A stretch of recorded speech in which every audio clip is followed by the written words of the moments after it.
After my wife passed away, my son coldly said, "Mom is gone. You should hand the family trust over to me." I stayed silent. 2 days later, I went to the yacht to clean it out, planning to sell it. But beneath the seat where my wife always sat, I found a USB drive sealed with tape with my name written on it by hand. What was inside left me frozen. I am so grateful to have you here. Which country or city are you watching from? Drop a comment below. Also, please note, this narrative incorporates some fictional elements for entertainment and educational purposes. Any resemblance to actual names or locations is completely accidental, but the core message I am sharing is highly valuable. 60 days. That was how long it had been since I last heard Clarissa's voice. 60 days since the doctors at Swedish Medical Center pulled me aside and told me that the woman I had loved for 4 decades was gone. 60 days of waking up to a house that still smelled like her perfume, still held the shape of her presence in every corner, every chair, every half-read book left spine up on the nightstand. Because Clarissa had programmed it that way. She had set the timer years ago, and I had never once thought to change it. The sound of it gurgling to life in the kitchen below pulled me out of a restless half-sleep, and for exactly 3 seconds, I forgot she was gone. Then I remembered, and the weight of it came crashing back down like it always did. Heavy, merciless, brand new. I sat on the edge of the bed for a long moment, pressing my palms against my knees, staring at the pale gray light filtering through the curtains. Outside, Seattle was doing what Seattle does best in September, wrapping itself in a low blanket of fog that made the whole city look like a watercolor painting left out in the rain. I was 70 years old. I had built a shipping empire from a single leased dock and a borrowed truck. I had navigated labor strikes, financial crashes, and boardroom wars that would have broken lesser men. But getting out of bed on a Tuesday morning without Clarissa felt like the hardest thing I had ever done. I made my way downstairs, poured myself a cup of coffee, and stood at the kitchen window, the way I had done every morning for 31 years in this house. The garden outside was beginning to turn. The maple tree Clarissa had planted the year we moved in was going gold at the edges, its leaves trembling in the early breeze. She always loved this time of year, I said to no one. My chest tightened so hard, I had to set the mug down. I was still standing there, staring at nothing, when I heard the sound of a car pulling into the driveway. Julian arrived at 8:15, which was early even for him. My son was 44 years old, tall, sharp-featured, wearing a charcoal suit that probably cost more than most people's monthly rent. He had his mother's cheekbones and my stubbornness, though he had long since weaponized both in ways that made me uneasy. He walked in without knocking. He had always done that even as a grown man. Behind him, my granddaughter Chloe shuffled in, wearing a cream-colored sweater, her backpack slung over one shoulder, her dark hair pulled back loosely. She was 16, and she had her grandmother's eyes warm and careful, the kind that noticed everything. The moment Chloe saw me, her face crumpled. She crossed the kitchen in 3 quick steps and wrapped her arms around me so tightly I felt it in my ribs. Grandpa," she whispered, and her voice broke on the word. I held her close, pressing one hand to the back of her head. My throat burned. I swallowed hard and kept it together because one of us had to. "I'm all right, sweetheart," I told her quietly. "I'm all right." Julian stood near the kitchen island, hands in his pockets, watching us, with an expression I could not quite read. There was something practiced about his concern, the way an actor might warm up before a performance. "You look tired, Dad," he said. "Are you sleeping?" "Enough," I said. He nodded, then picked up the coffee mug I had set down and turned it slowly in his hands the way he did when he was working up to something. "I've been thinking," he said, "about the family trust, about what Mom would have wanted going forward."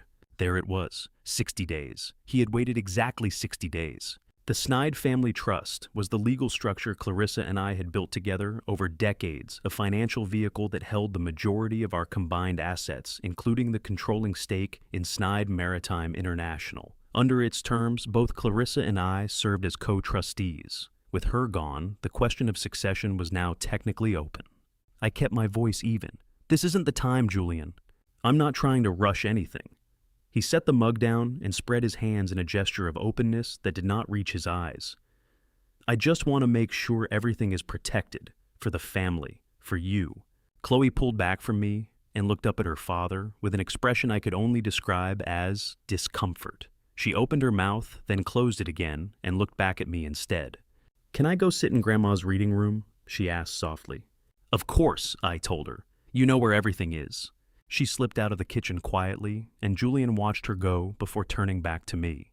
We talked for another 20 minutes, or rather Julian talked, and I listened, which had always been his preferred dynamic. He spoke about restructuring, about stability, about the importance of clear leadership during a period of transition. Every sentence was reasonable. Every sentence made me feel colder. When he finally left, kissing me on the cheek and telling me to call if I needed anything, I stood at the front door and watched his black sedan roll down the driveway and disappear around the corner. Chloe waved at me from the passenger window, her palm pressed flat against the glass like a child pressing against a storefront. I raised my hand. I kept my face steady until the car was gone. Then I walked to the back of the house and picked up the phone. Victor Hale had worked alongside me for 15 years. He was 52, former corporate investigator, a man of very few words and extraordinary precision. I had hired him originally to oversee internal compliance at Snide Maritime, and over time, he had become something rarer, someone I actually trusted. He picked up on the second ring. "Mr. Snide." "Victor," I said. "Julian was here this morning. He brought up the trust." A beat of quiet on the line, the kind that meant he was already thinking 3 steps ahead. How direct was he? Direct enough. I moved to the window and looked out at the garden again. The maple tree shook in a sudden gust of wind, sending a handful of gold leaves spinning to the grass. I want to know everything he's been doing since the funeral. Every meeting, every phone call, every attorney he's spoken to. "Understood," Victor said, and I could hear the quiet scratch of a pen. "Anything else?" I thought about the way Julian had picked up my coffee mug and turned it in his hands, the small and conscious gesture of a man who was already mentally rearranging the furniture. "I'll watch him," I said. "Everything." The marina was quieter than I expected for a Thursday morning. A few boats rocked gently in their slips, their masts catching the pale September light. 2 men in rubber boots were hosing down a fishing vessel near the far end of the dock, and somewhere out on the water, a gull was crying, like it had lost something important. Other than that, the place belonged entirely to the fog and the silence and me. I had not been back here since the morning of Clarissa's funeral. The Clarissa Ann sat at the end of our private dock, exactly where she always had. She was a 42-foot sailing yacht, white hull, with a thin navy stripe running her full length, the name painted in clean script near the bow. I had bought her 22 years ago as an anniversary gift, and Clarissa had promptly declared that the boat was hers. The house was mine, and that any future negotiations would proceed accordingly. I had agreed without argument. That was one of the secrets of a long marriage. Standing at the top of the dock, now looking down at her, I felt my chest cave in quietly. The Clarissa Ann had not moved in 2 months. A fine layer of salt dust had settled on the deck. A coil of rope near the stern had come loose and lay draped over the side like a forgotten thought. I pulled my jacket tighter and walked down. I had told myself this was practical. The marina fees alone were $4,000 a month, and there was no reason to keep a 42-foot yacht when the only person who had ever truly loved sailing her was gone.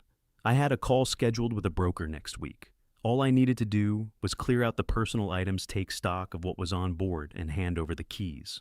Practical, sensible, that was what I told myself. What I had not told myself was how hard it would be to step on board. My hand gripped the rail as I climbed onto the deck. The boat shifted slightly under my weight, and for a moment, I stood completely still, just breathing. The smell hit me first: salt water, antique oil, and something beneath it that I could not name except to call it hers. It was the same way her side of the bed still smelled in the mornings, and it hit me with the same force every time. "All right," I said out loud to no one. "Let's get this done." I spent the first hour working through the main cabin. Charts she had marked up in red pen, a pair of reading glasses she kept as a spare, a small frame photo of the 2 of us taken somewhere off the coast of Maine about a dozen years ago.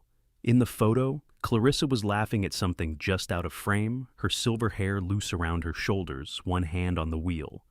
I looked at it for a long time before I carefully wrapped it in a cloth and set it in the bag I had brought. I moved through the forward berth, the galley, the small head. Everything was orderly. Clarissa had always been meticulous about the boat, in a way she was not always meticulous about the house. She used to say that when you were out on the water, order was the difference between a good afternoon and a very bad one. I had worked my way back to the cockpit when I stopped in front of the captain's chair. It was her spot. Everyone who had ever sailed with us knew that. She would sit there for hours, one bare foot propped against the wheel, a book in her lap, half watching the horizon and half lost in whatever story she was reading. Sometimes she would read passages aloud without warning, just because something had struck her, and I would pretend to be annoyed while secretly storing every word. I ran my hand along the armrest and felt my throat tighten so sharply it almost hurt. Then, because I needed something to do with my hands, I crouched down and checked the storage compartment built into the base of the seat. It was where she kept spare sunscreen, a waterproof flashlight, emergency flares, and I discovered now, when I lifted the inner panel, a secondary compartment I had genuinely forgotten existed. It was barely larger than a shoebox. Inside were a few folded documents sealed in a waterproof plastic sleeve, a small bundle of letters held together with a rubber band, and wedged into the far corner, almost invisible against the dark interior, a USB drive no bigger than my thumb. There was a piece of white tape on the drive, and written on the tape in handwriting I would have recognized anywhere after 40 years was a single letter. M, my name, my initial. I stared at it for a long moment, crouched there in the cockpit of a boat named after my wife, with the fog drifting in off the water, and the gulls calling somewhere far away. My fingers reached for it slowly, the way you reach for something, when part of you already senses that picking it up will divide your life into a before and an after. It was light. Impossibly light for something that felt so heavy in my hand. "Clarissa," I said, and my voice came out rough and unsteady. "What did you do?" She did not answer. She was not going to answer ever again. But she had left something behind, carefully hidden in the one place she knew I would eventually come. Not the house where Julian might help clear things out. Not her office where her assistant had access. Here, on this boat, in this seat, in a compartment only the two of us knew about. She had chosen this spot deliberately. She had known long before I did that one day I would stand here alone, and she had left me something to find. My hand closed around the drive. The fog thickened around the boat, and the marina fell so quiet I could hear my own heartbeat. She had left it here, on the boat she loved most, in the place only she ever sat, and the handwriting on the label was unmistakably hers. I did not open it on the boat. Something held me back, some old instinct that had kept me alive through enough boardroom ambushes and legal battles to know that certain things deserved a proper setting, a chair, a locked door, the kind of quiet that does not happen by accident. I drove home with the USB drive sitting in my jacket pocket, and I was aware of it the entire way, the way you are aware of a stone in your shoe, small, insistent, impossible to ignore. The fog had thickened over Queen Anne Hill by the time I pulled into the driveway. The house was dark except for the lamp I had left on in the front room, and it looked lonelier than usual against the gray afternoon sky.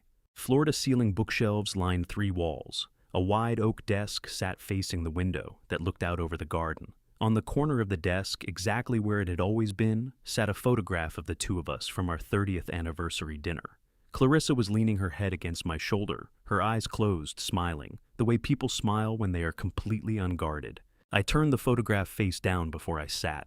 I did not examine why I did that. I just did it. I pulled out the laptop, opened it, and held the USB drive between my fingers for a moment. It was an ordinary drive, the kind you could buy in any office supply store. The tape label with the letter M was slightly yellowed at the edges, which meant it had been there for some time. How long I could not say. Months possibly. Maybe longer. I pressed it into the port. It clicked into place. A folder appeared on the screen almost immediately, plain and unnamed, and I double-clicked it before I could talk myself out of it. The first thing I saw was a series of documents. Not photos, not letters, documents. Scanned receipts mostly, and what appeared to be printed email confirmations. The sender name on the emails was listed as C. Monroe, which meant nothing to me at first. I scrolled down, and then I saw the recipient address, a street in South Seattle. A neighborhood I knew by name, but had never had reason to visit. I opened the first email. It was brief, 3 sentences. It confirmed a wire transfer of $2,000 to an account number I did not recognize, referencing something called Harbor Light Fund. There were photographs. I almost missed them because they were buried in a subfolder with no name.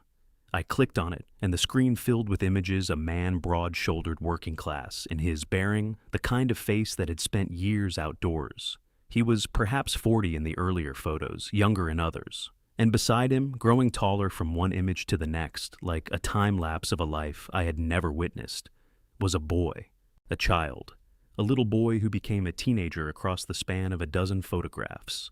My throat closed so tightly I had to stand up. I pushed back from the desk and walked to the window, pressing one hand flat against the cold glass. Outside, the garden was going dark, the maple tree disappearing into the early evening shadow.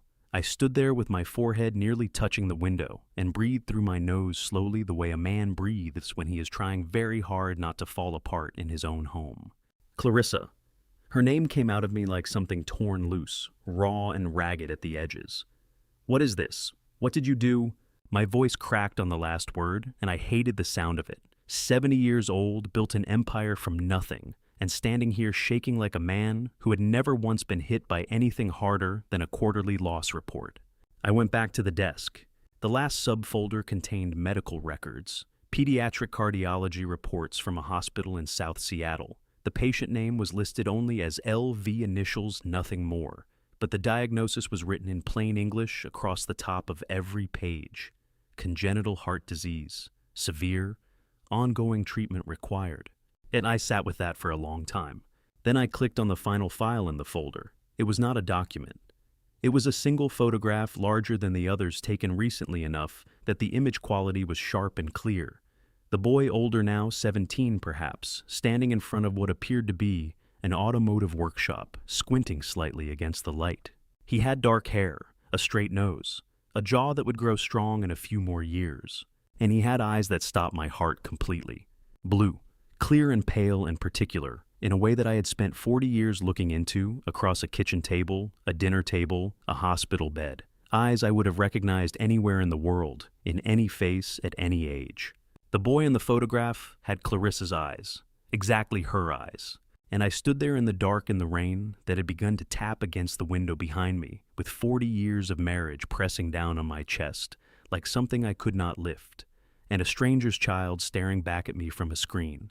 And I did not know which hurt more, the betrayal or the grief or the terrible aching love I still felt for the woman who had kept this from me until she was gone. I reached out and closed the laptop. My hand was trembling, barely but enough. I sat in the dark for a long time after I closed the laptop. Not the dramatic kind of dark where a man stares at nothing and feels sorry for himself. Just the ordinary dark of a room where no one has bothered to turn on a lamp and the only light comes from the pale glow of the city beyond the window. I sat with my hands flat on the desk, and I breathed slowly and deliberately the way I had learned to breathe during the worst moments of my professional life. The way you breathe when you know the next decision matters, and you cannot afford to make it from the wrong place. After a while, the trembling in my hands stopped. I reached out and opened the laptop again. This time was different. This time I was not a husband reading about his wife. I was a man who had spent 50 years making decisions based on facts, and the facts were on that screen, and I was going to read every last one of them.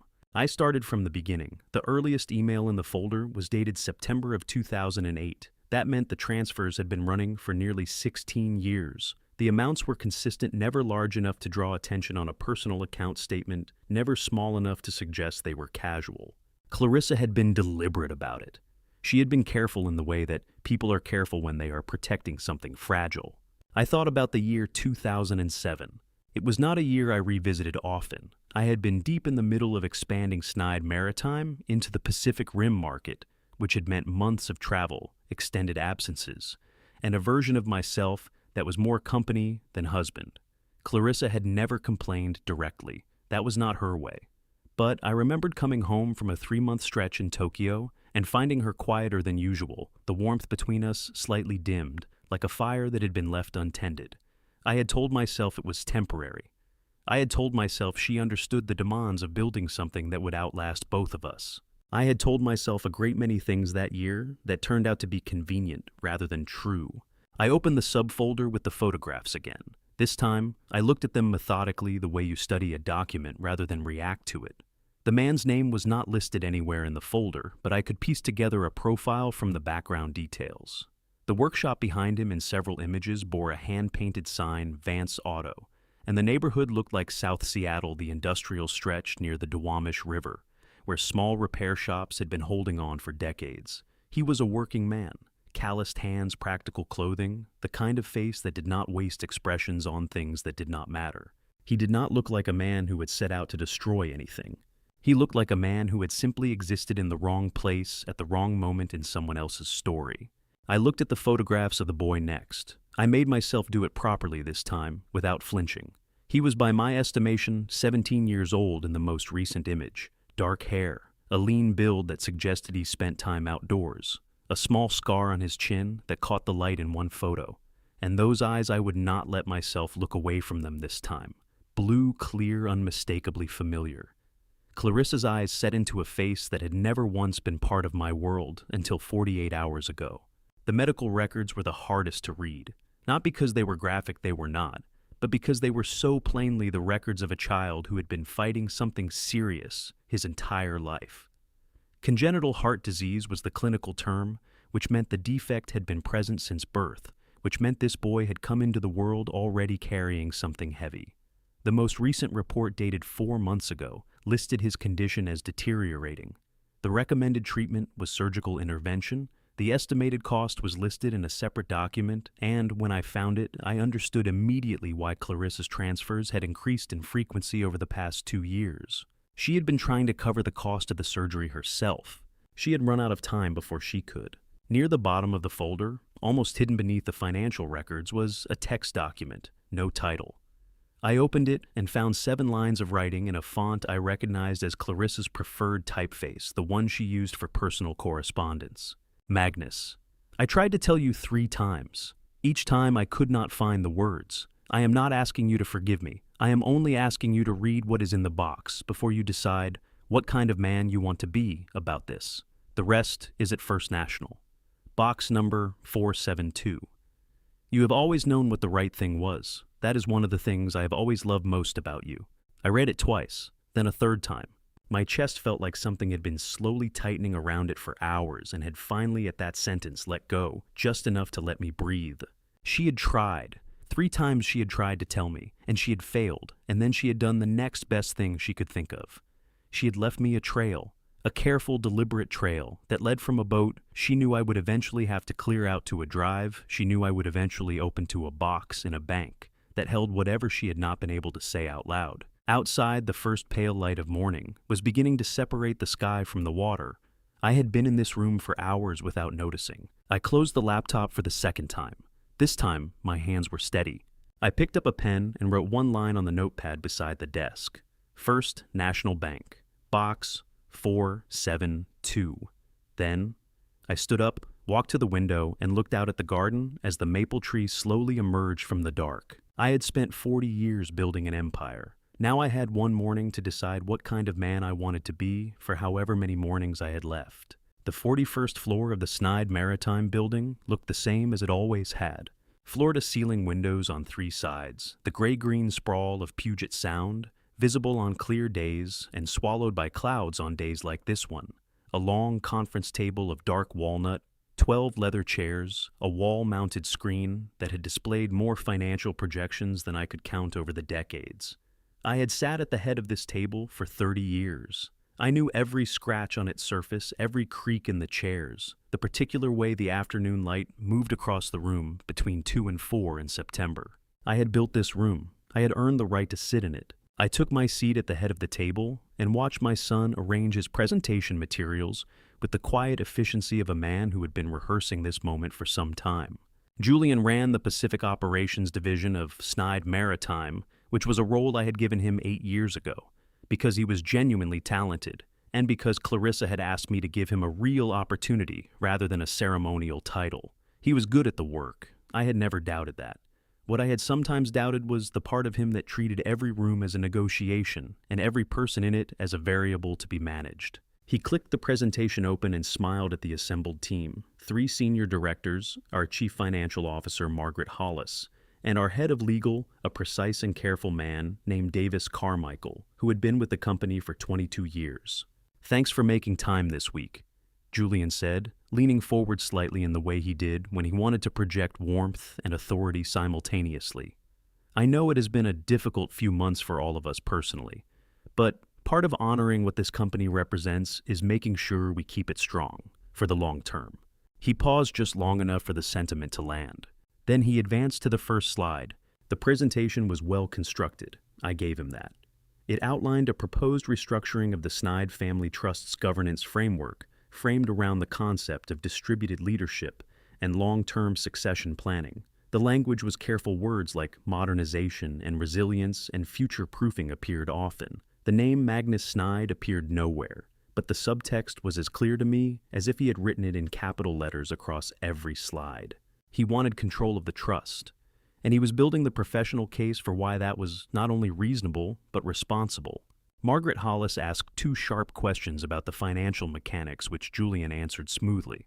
Davis Carmichael said very little, which was his way of saying he had concerns he was not yet prepared to voice in a group setting. I noted both reactions and filed them away. When the presentation ended, I thanked Julian for his thoroughness and told the room we would take it under consideration. Julian looked at me with an expression that was almost but not quite satisfaction. He had expected pushback. The absence of it seemed to throw him slightly the way a man stumbles when he leans hard against a door, and it swings open unexpectedly. After the others had filed out, I stayed at the window for a moment, looking out at the water. The clouds were sitting low over the sound, and the distant outline of Bainbridge Island was nothing more than a dark suggestion on the horizon.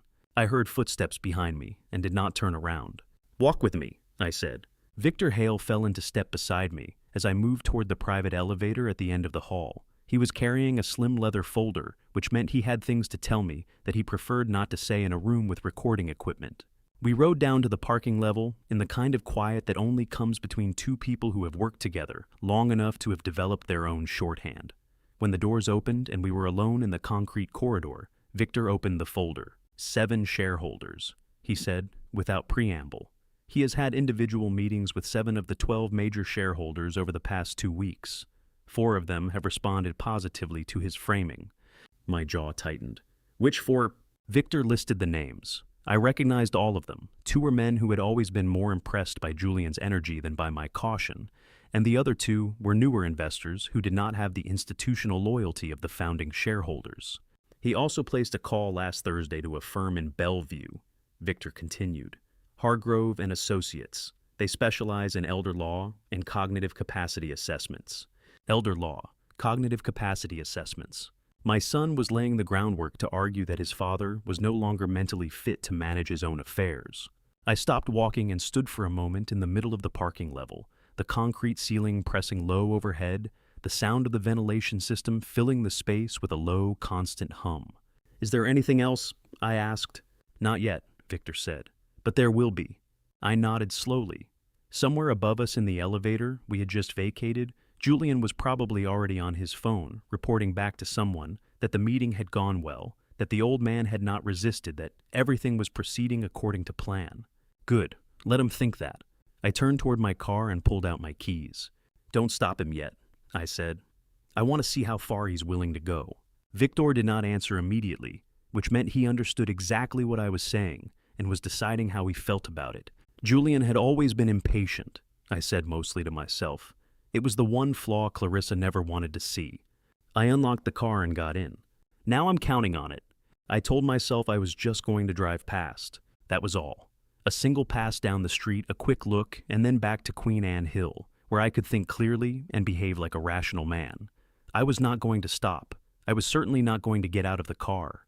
I was simply going to confirm with my own eyes that the address in the USB folder was real and not some elaborate mistake, and then I was going to go home and figure out what to do next.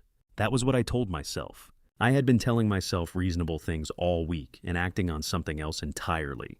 The Duwamish Industrial Corridor in South Seattle was a different city from the one I inhabited.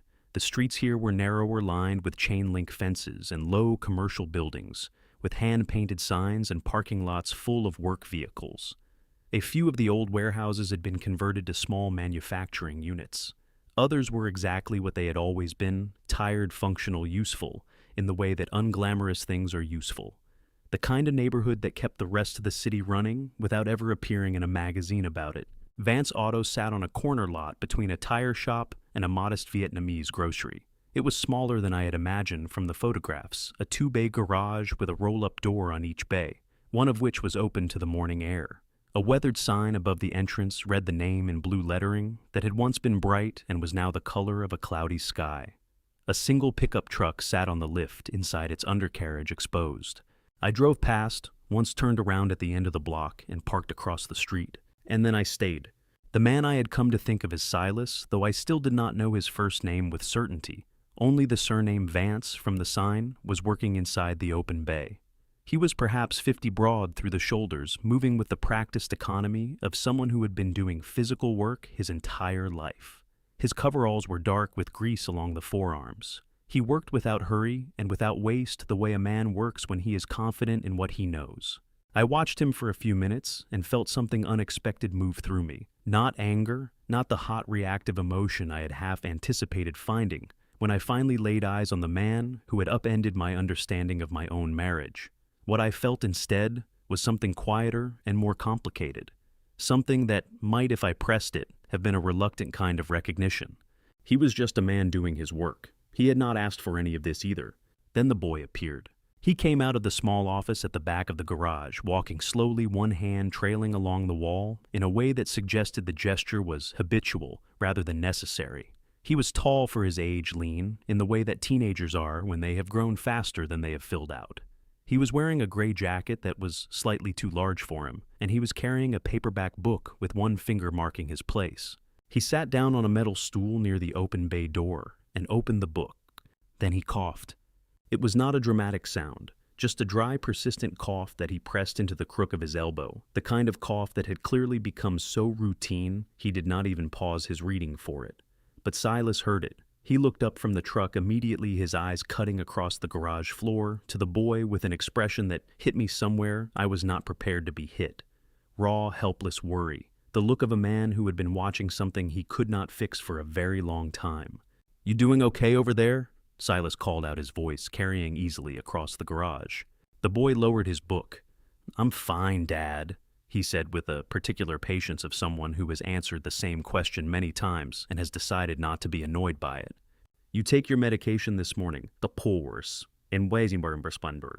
Yes, both of them." The boy looked up with a faint expression that was equal parts exasperation and affection. "Yes, Dad, both of them," I counted. Silas held his gaze for a moment, then nodded and turned back to the truck. But the worry did not leave his face. It settled in around his eyes and stayed there like something permanent. I gripped the steering wheel with both hands. The boy Leo I knew now, the name from the medical records turned a page in his book. The morning light fell across his face at an angle, and from where I was sitting across a quiet street in South Seattle, I could see his eyes clearly. Blue. Pale and clear and entirely unmistakably familiar. My throat closed. Those were the exact eyes that had anchored my life for 4 decades, the ones I had family dinners with, and the ones I held as they closed for the final time in that hospital room. And now they were here looking down at a paperback novel in a garage in South Seattle belonging to a 17-year-old boy who had no idea that the man sitting in a parked car across the street was slowly coming apart at the seams. I sat there for 20 minutes. Maybe more. Time had become unreliable. At some point, Leo stood up, stretched his arms above his head, and walked back into the office. Silas kept working. A delivery truck rumbled past and briefly blocked my view, and when it was gone, I was still sitting there, hands on the wheel, staring at a garage I had no business staring at. I started the car. I drove back without stopping once. Because somewhere between that garage and the boy with her eyes, I had made a decision I did not yet have the words for. And I knew in the way that you know certain things before you can explain them, that before I could face either of them properly, I needed to know everything Clarissa had left in that box at First National Bank. I owed her that much. I owed all of them that much. Before I reveal the shocking truth, next please comment "ready" down below so I know you are still here with me. Also please note, the upcoming part of the story includes some fictionalized elements added for dramatic effect. If you prefer not to listen further, you are welcome to turn off the video right here. Otherwise, brace yourself for what comes next. The woman at the front desk of First National Bank on 3rd Avenue was named Patricia. According to her name badge, and she had the practiced calm of someone who had spent years managing other people's difficult moments. I handed her the documents I had brought: Clarissa's death certificate, the letters testamentary issued by the probate court, confirming my authority as executor of her estate and my own identification. Patricia reviewed them with quiet efficiency, made a copy of each, and excused herself for several minutes. When she returned, she led me down a carpeted hallway to a door marked "Private." which opened into a small room with a single table, 2 chairs, and a fluorescent light that hummed very softly overhead. She brought the box herself. It was standard-size gunmetal gray with a numbered tag attached to the handle. She set it on the table, placed the key beside it, and said, "Take all the time you need," in the tone of someone who genuinely meant it. The door clicked shut behind her. I sat down. The box sat in front of me, and I sat in front of the box, and for a long moment neither of us moved. Then I picked up the key, turned it in the lock, and lifted the lid. Inside was a single envelope, cream-colored letter, size sealed. My name was written on the front, in Clarissa's handwriting, not the abbreviated initial from the USB drive, but my full name, Magnus Arthur Snide. The way she had written it on birthday cards and anniversary notes, and the occasional letters she had slipped under my office door during the years when she thought I was working too hard and wanted me to know she had not forgotten I existed. My hands were steady as I opened it. I cannot explain why. They simply were. The letter was 4 pages handwritten on the cream stationery she had kept in the top drawer of her writing desk for as long as I could remember. The handwriting was slightly uneven in places, which told me she had written it when she was already unwell, but the words were precise. She had known exactly what she wanted to say. I read it slowly. She began not with an apology, but with a date. October 14th, 2007. She wrote it at the top of the first page like a heading, the way you mark a document you want someone to find later in a file. Then she wrote, "This is the day I need you to understand." She described the autumn of 2007 in the plainest terms she could manage. I had been in Tokyo for 11 weeks longer than either of us had anticipated. The Pacific Rim expansion had demanded it. She had understood. She had always understood, and she wanted me to know that. But the house had been very quiet, and she had been lonely in a way she had not known how to name. And one evening, a tire on her car had gone flat on the marginal way, and a man named Silas Vance had stopped to help her. She wrote that he was kind, that he had not asked for anything, that she had been grateful and then something more than grateful, and that she had made a choice she had regretted every single day since. She did not ask me to excuse it. She did not offer me the loneliness as a justification, only as a context. "There is a difference," she wrote, "and I think you are the kind of man who understands that difference even when it costs you something." By the second page, my chest had begun to ache in a way that had nothing to do with my ribs. She had discovered she was pregnant 6 weeks later. She had spent 3 weeks trying to decide what to do, and in the end, she had made the only decision she felt she could live with, which was to carry the child and to find a way to protect him without destroying what we had built together.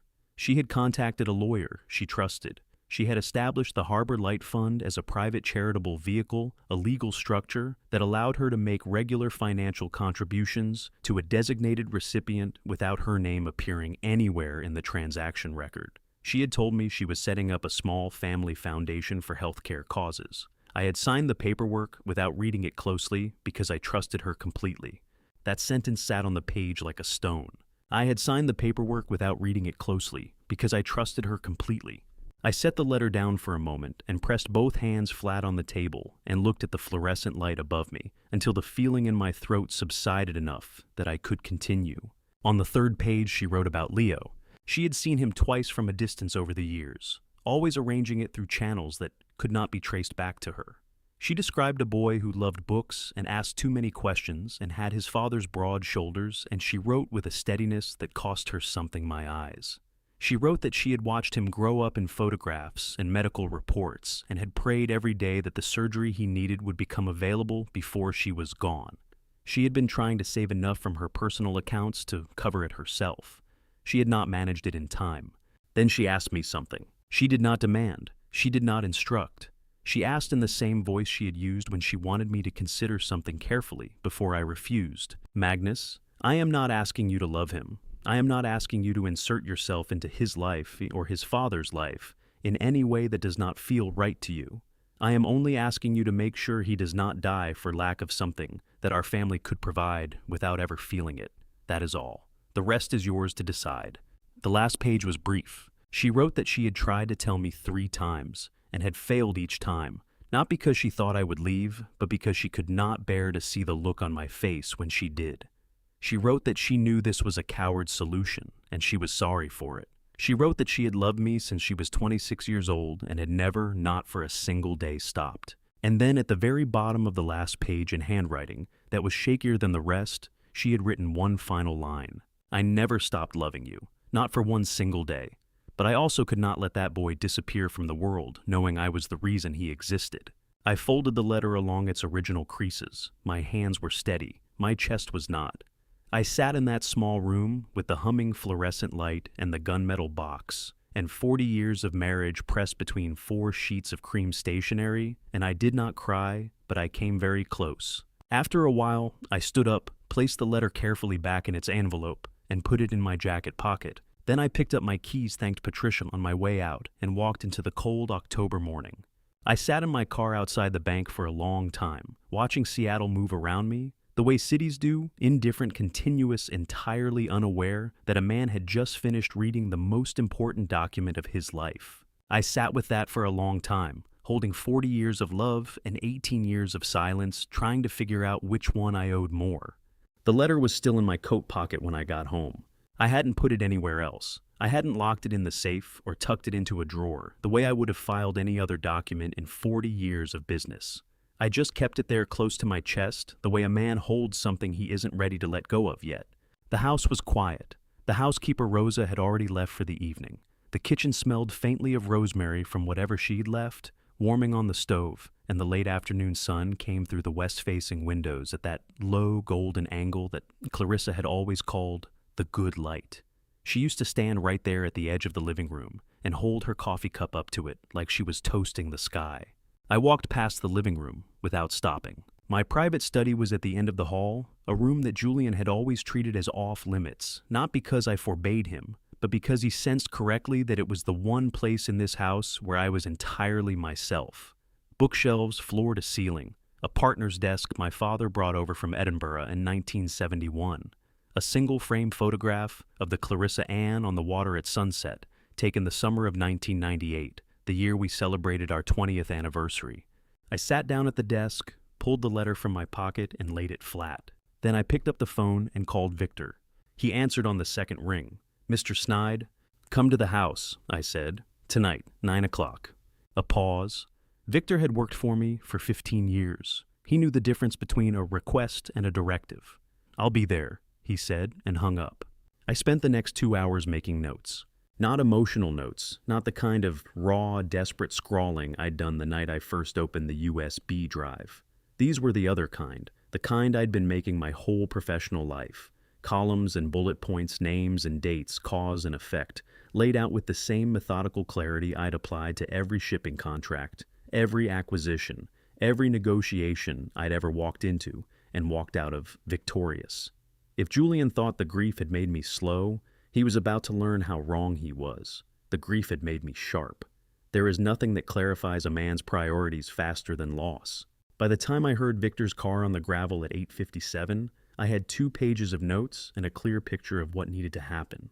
He came in without knocking. I'd told Rosa years ago to leave the side door unlocked on evenings when Victor was expected. He was 52, compact and quiet, with the kind of steady gray eyes that made people trust him instinctively. He sat across from the desk, folded his hands, and waited. "And I need 2 things investigated," I said, simultaneously, "and I need absolute discretion." "Understood."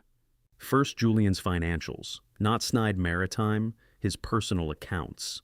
I want to know if he's been moving money in amounts or patterns that don't align with his declared compensation. Specifically, I want to know if he's made any payments to individuals outside the company in the last 90 days. I slid one of my pages across the desk.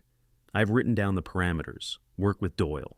Doyle was the private investigation firm I'd used 3 times before, all 3 times successfully, all 3 times without a single leak. Tell him this is a Category 1 engagement, no digital paper trail. Victor scanned the page without expression. Timeline. 2 weeks, less if possible. He nodded and set the page aside. And the second thing, I took a breath. This part was harder, not because the words were complicated, but because saying them out loud made everything more real, in a way that the letter and the USB and the photographs had not quite managed. "There is a boy," I said, 17 years old. His name is Leo Vance. He has a congenital heart defect. I believe it's a ventricular septal defect, though I don't have the full diagnosis. He's been receiving care intermittently, but his condition is serious, and I have reason to believe his current situation doesn't include adequate medical resources. Victor's expression didn't change, but his eyes shifted just slightly, just enough for me to know he was filing this information with the particular care he reserved for sensitive matters. And your relationship to this boy? I looked at the photograph of the Clarissa Ann on the wall for a long moment. The late evening light had faded entirely now. The room felt smaller, warmer, more enclosed. He is the son of a woman I loved for 40 years, I said finally.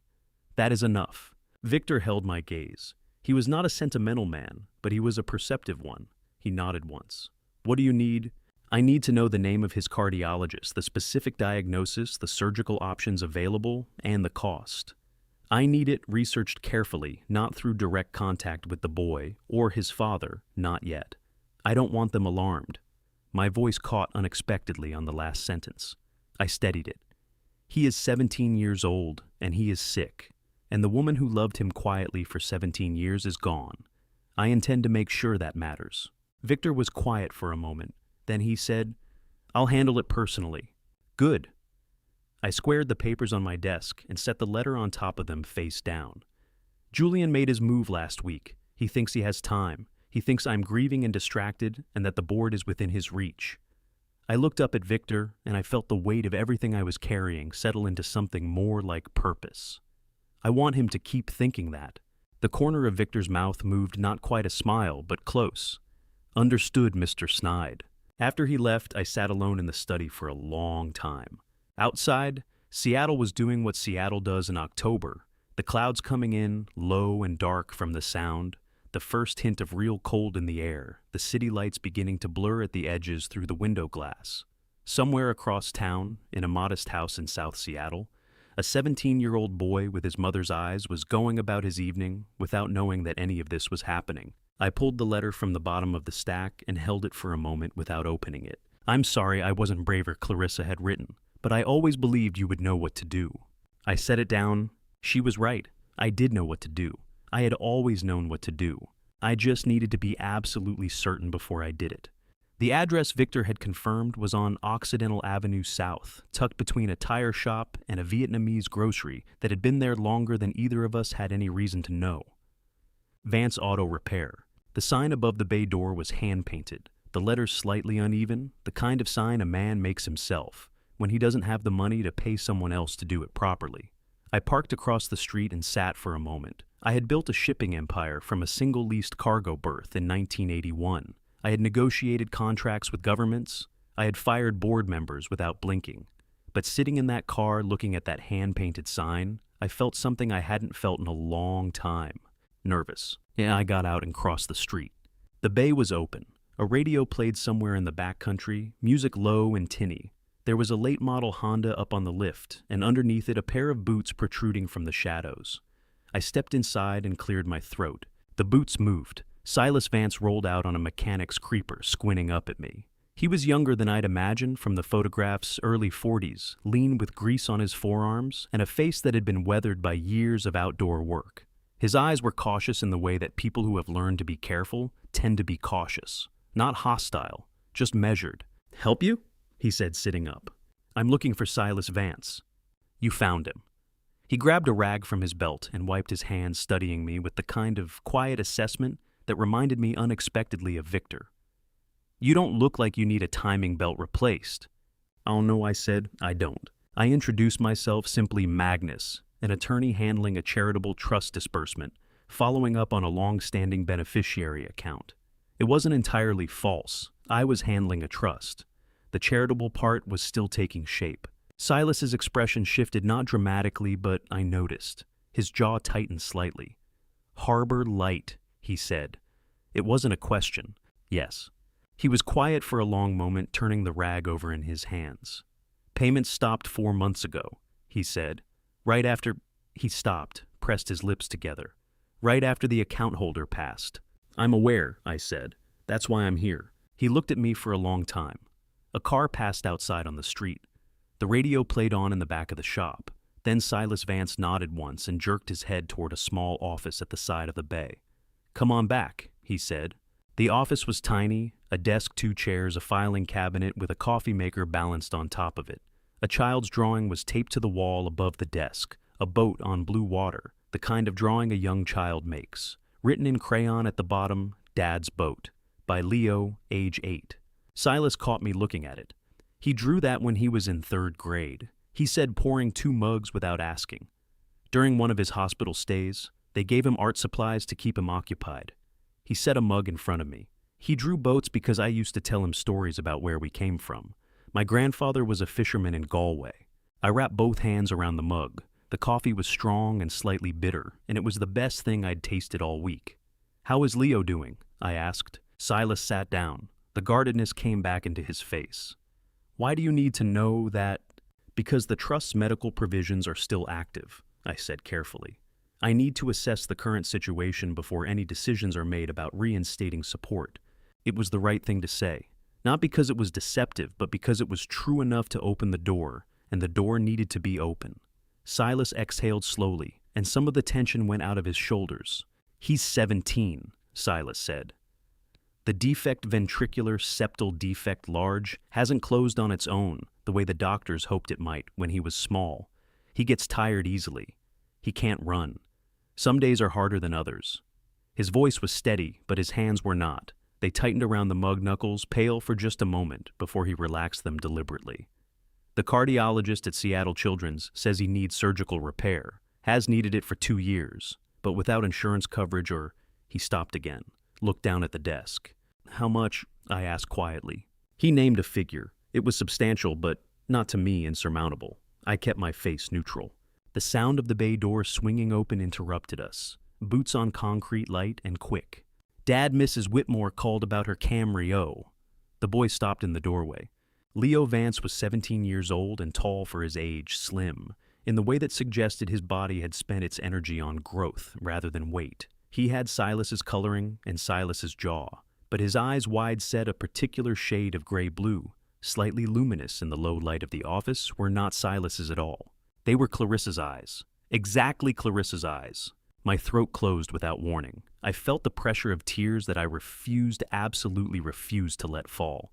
Not here, not in front of this boy who had no idea who I was or why I was sitting in his father's office gripping a coffee mug like it was the only solid thing in the room. "Sorry," Leo said, glancing between us. "Didn't know you had someone here?" "It's all right," Silas said. "Give Mrs. Whitmore a call back, tell her Thursday." Leo nodded. He glanced at me once more politely, curious nothing more, and then disappeared back into the bay. His footsteps faded. The radio played on. Silas was watching me. "You all right?" he said. "Fine," I said. My voice came out steadier than I had any right to expect. "Just tired, long week." Silas looked at me for one more careful moment. Then he picked up his coffee and said, "So, what happens next with the trust?" I set down my mug. Outside, I could hear Leo humming along to the radio, slightly off-key, cheerful, and completely unaware. Everything I thought. Everything happens next. "Let me make some calls," I said. "I'll be in touch within the week."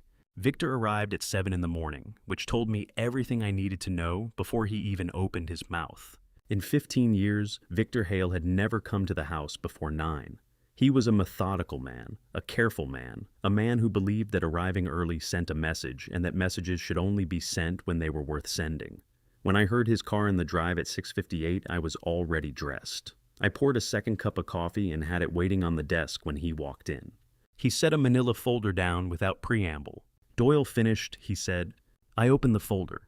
The first page was a summary dates amounts, account numbers, reduced to partial strings for legal protection.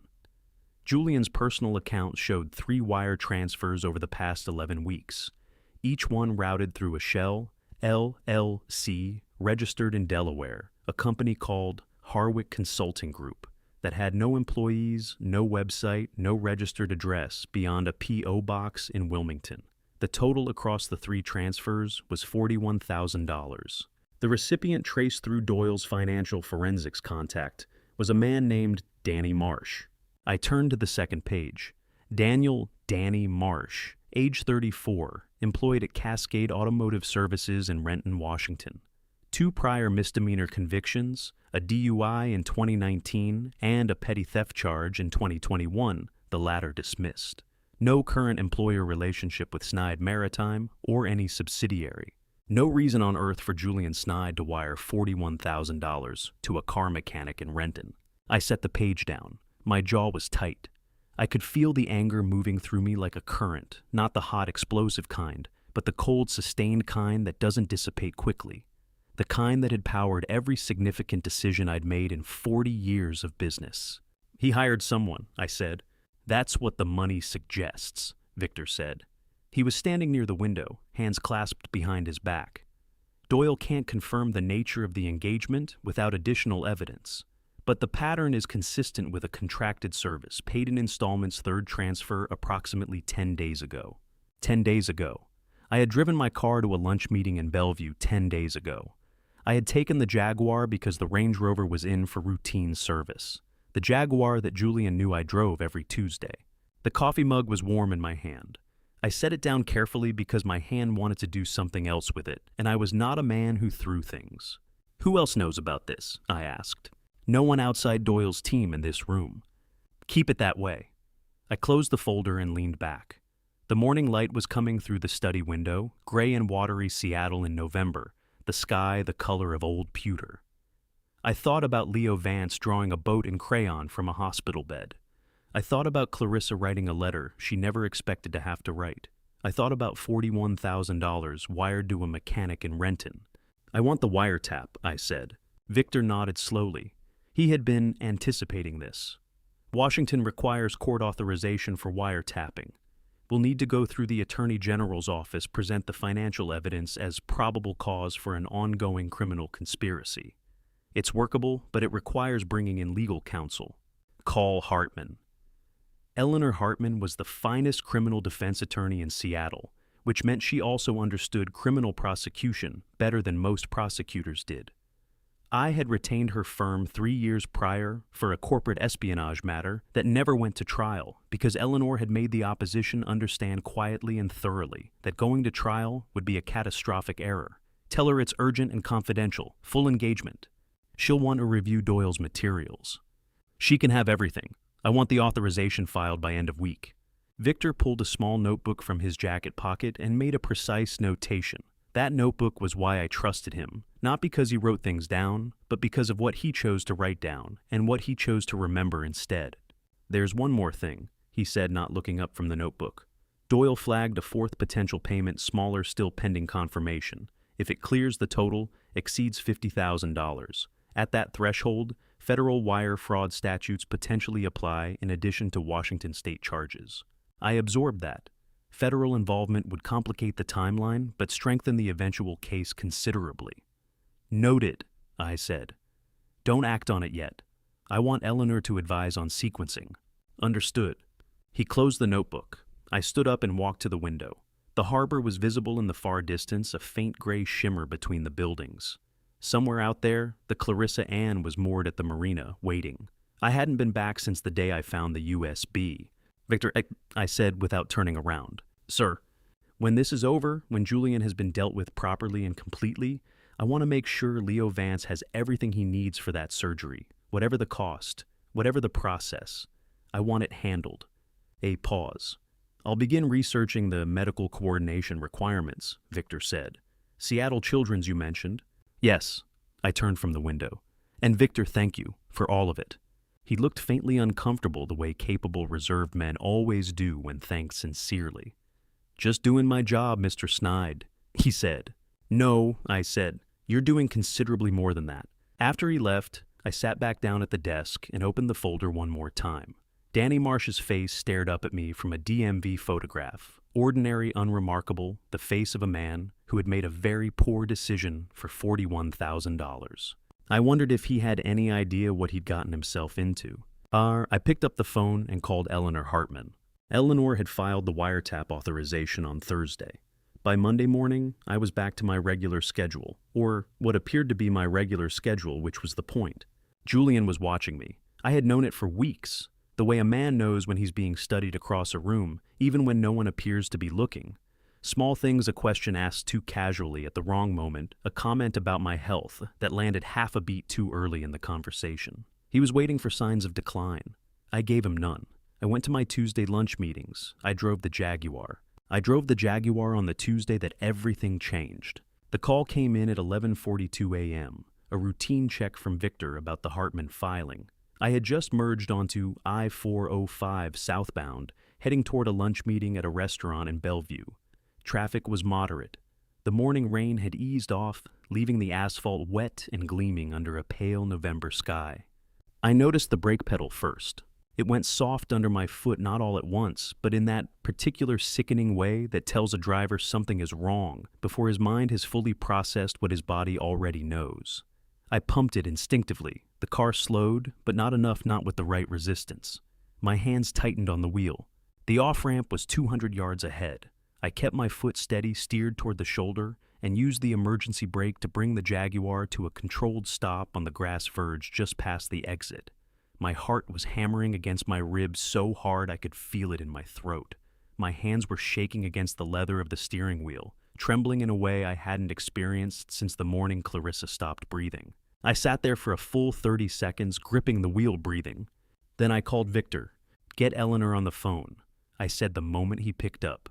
"And call the Seattle Police non-emergency line. I need an officer at I-405 southbound exit 13 shoulder. Tell them I'm requesting a mechanical inspection. Tell them I believe the vehicle has been tampered with." A sharp intake of breath. "Are you hurt?" "No." My shoulder had hit the door frame during the maneuver. It ached solidly, and I suspected by morning it would ache considerably more. But I was not hurt. "Make the calls, Victor. In that order." The responding officer, a young woman named Patrol Officer Danielle Torres, arrived within 14 minutes. She was thorough and unhurried, which I appreciated. She called in a tow and a mechanical specialist from the department's traffic investigation unit. The specialist, a compact man with reading glasses pushed up on his forehead, spent 22 minutes under the Jaguar before he stood up, walked over to where I was sitting on the rear bumper of Officer Torres's patrol car, and said, with the careful neutrality of a man who has learned to state facts without conclusions, "Sir, there is evidence of interference with the brake line. This wasn't wear. Someone worked on this vehicle." I nodded. My shoulder was burning now. "I'd like that in writing," I said, "as soon as possible." "You'll have a report within 48 hours. Officer Torres took my statement. I told her what I knew, that the vehicle had been parked in the Snide Maritime garage for the past week, that access to that garage required a key card, and that I had reason to believe the interference was deliberate. I did not mention Julian by name. That was Eleanor's domain, not mine. Swedish Medical Center discharged me 4 hours later with 2 bruised ribs, a soft tissue shoulder injury, and instructions to rest for a week. I had no intention of resting for a week, but I accepted the wheelchair to the exit, because it seemed under the circumstances like useful information to let certain people observe. Julian arrived at the hospital at 6:15. He came in with his coat still on, and his face arranged in an expression of concern that was, I had to concede, impressively constructed. He gripped my hand. His eyes were bright with something that was almost emotion. "Dad," he said, his voice rough at the edges. "I came as soon as Victor called. Are you all right?" "What happened?" "A brake failure," I said. I watched his face carefully. Something moved behind his eyes fast, barely visible, gone, before a less attentive man would have caught it. Not relief, not guilt exactly. Something more calculated than either. A rapid internal recalibration. "My God," he said, shaking his head. "These old cars. I've told you for years the Jaguar is not reliable." "The police are investigating," I said pleasantly. "Apparently it wasn't mechanical failure. Someone interfered with the brake line." Julian went very still. "Terrible," he said after a beat. "Absolutely terrible. Do they have any leads?" "They're working on it," I said. I smiled at him, the particular smile I had perfected over 40 years of negotiation, the one that gave nothing away and asked everything. These things take time. He stayed another 20 minutes, said all the right things, and left. I waited until I heard the elevator doors close. Then I reached for my phone and sent Victor a single text message. "Authorization came through today." His reply arrived in under a minute. "Confirmed. Wiretap active as of 4 p.m. I set the phone down on the hospital blanket and looked out the window at the Seattle skyline, dark now lit up in the November night, the sound a black ribbon in the distance. The trap was set. Julian had just walked straight into it. The hospital room was quiet in the way that only hospital rooms can be, a particular institutional stillness broken at intervals by the soft beep of monitors and the distant sound of corridor footsteps. I had slept badly, My ribs ached with every deep breath, and my shoulder had stiffened overnight into something that made reaching for the water glass on the nightstand a deliberate exercise in patience. Victor arrived at 8:15 with coffee from the place on First Hill that I preferred 2 cups in a cardboard carrier and a slim leather portfolio under his arm. He set the coffee on the tray table, pulled the visitor's chair close, and sat down without preamble. He called Danny Marsh at 6:47 this morning, Victor said. I reached for the coffee with my good arm. Play it.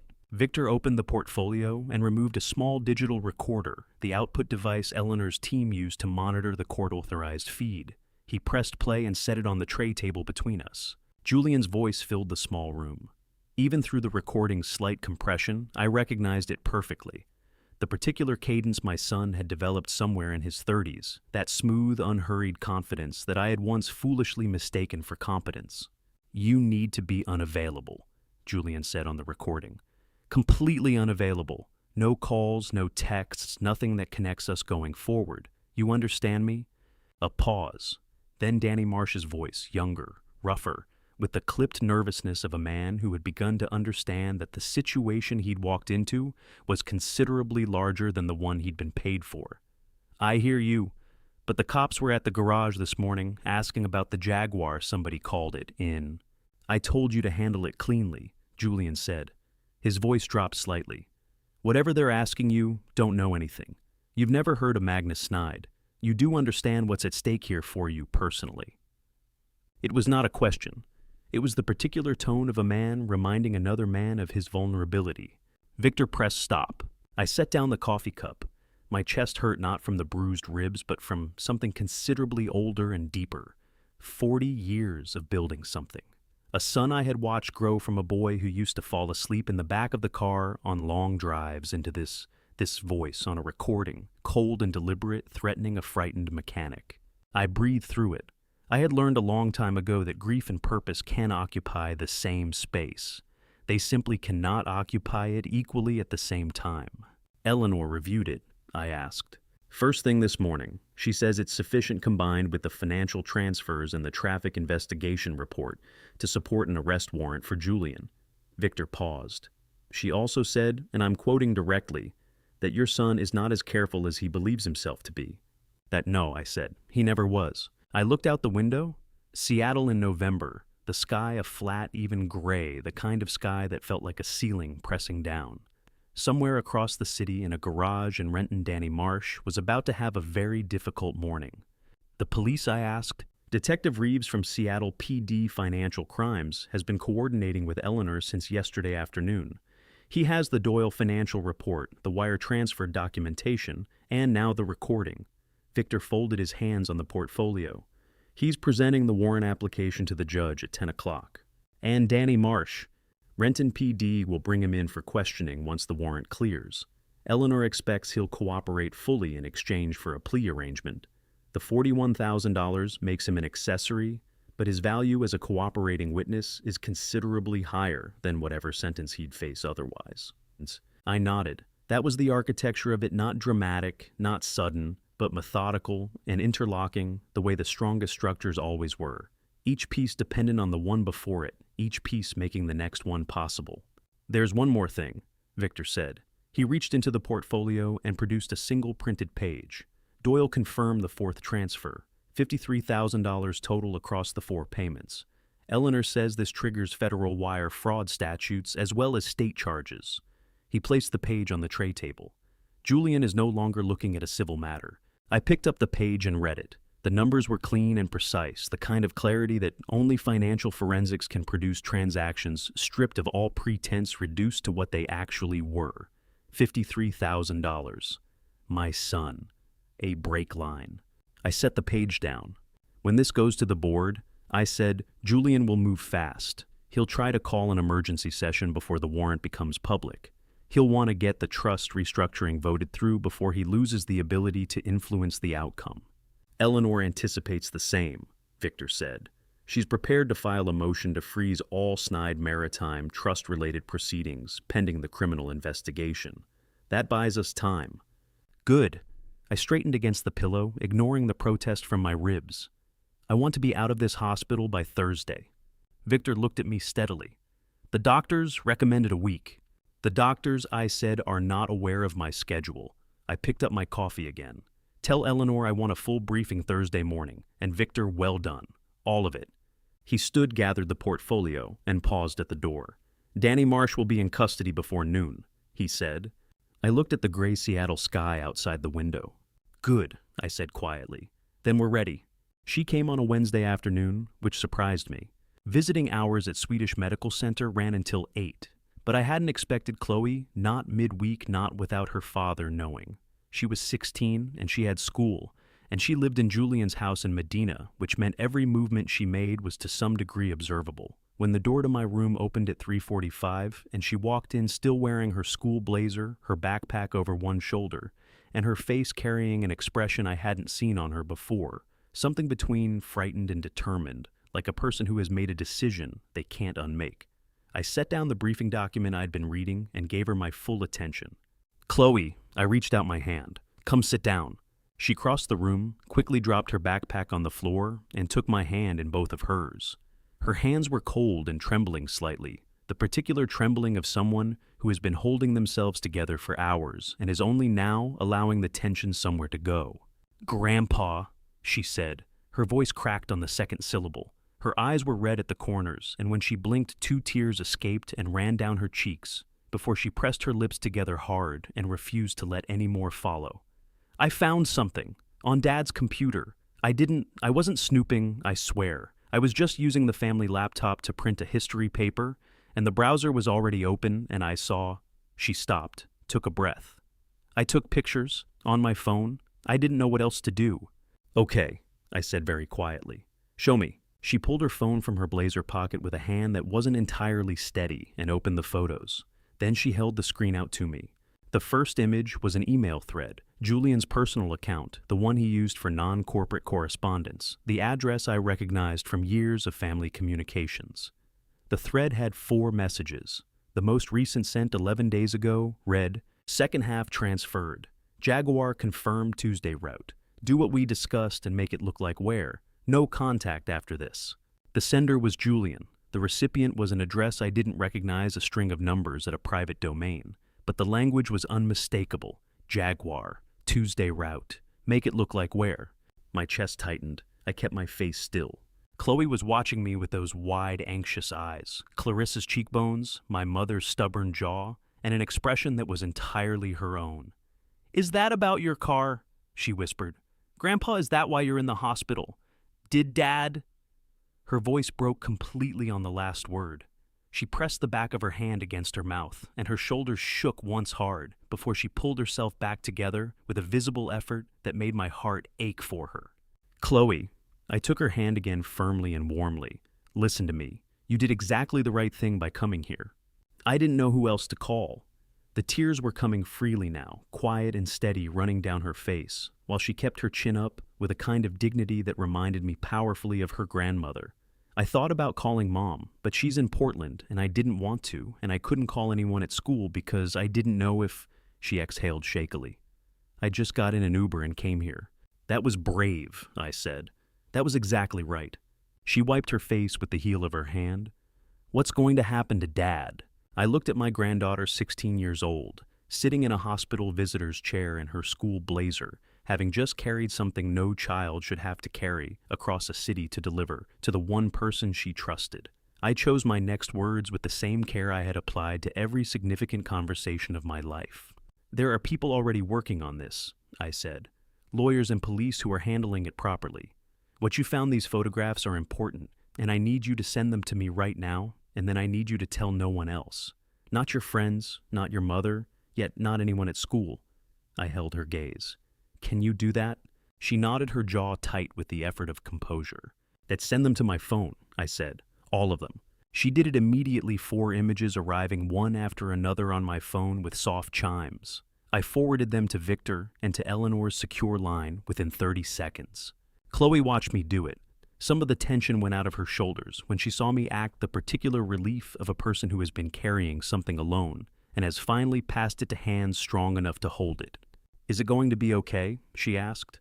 I squeezed her hand. Outside the window, the November sky had gone the deep charcoal gray of early evening. In a few hours, the city lights would come up, and Seattle would look from this height almost beautiful. Yes, I said, and I meant it not as reassurance, but as fact. It's going to be okay. She stayed another hour. I had Rosa bring food to the room, real food, not hospital trays. And by the time Chloe left at 5:30, some of the color had come back into her face. She hugged me at the door, carefully mindful of my ribs, and then she straightened her blazer and walked out into the corridor with her chin up. My phone buzzed. Victor images received. Forwarding to Eleanor now. This seals it. I set the phone down on the blanket. Yes, I thought, it does. The doctors released me Thursday morning with a discharge summary, a prescription for anti-inflammatories, and a recommendation for rest that I folded in half and left on the passenger seat of Victor's car. Eleanor Hartman was already at the house when we arrived. She was standing in the entry hall with a cup of Rosa's coffee and a leather briefcase that I knew from experience contained everything she needed to dismantle a man's carefully constructed plans with the precision of a surgeon. Eleanor was 61, silver-haired, with the kind of focused intelligence that made most people slightly uncomfortable in her presence. She had not built the finest criminal defense practice in Seattle by being warm. She had built it by being thorough. "You look terrible," she said when I walked in. "Good morning, Eleanor," I said. "Thank you for coming." She gestured toward the study. "Shall we?" We sat Eleanor across the partner's desk, Victor to my, left me in my own chair with a pillow Rosa had quietly placed there at some point that morning. My ribs still ached. I ignored them. Danny Marsh entered a cooperation agreement yesterday evening. Eleanor began opening the briefcase with practiced efficiency. He has provided a full written statement confirming that Julian Snide contacted him 6 weeks ago, through an intermediary, contracted him to access and compromise the brake system of a 2019 Jaguar F-Pace registered to Magnus Snide, and paid him a total of $53,000 in 4 installments via wire transfer through a Delaware LLC. She set the statement on the desk. He has named the intermediary. That individual is also in custody as of this morning. I looked at the statement without picking it up. And the warrant, issued at 9:15 this morning by Judge Patricia Wren of King County Superior Court. Eleanor's voice was perfectly level, the way a surgeon's hands are perfectly level. Arrest warrant for Julian Snide on charges of criminal conspiracy assault in the first degree and wire fraud. The U.S. Attorney's Office has been notified given the federal wire fraud component. They are monitoring and may file parallel charges. She paused.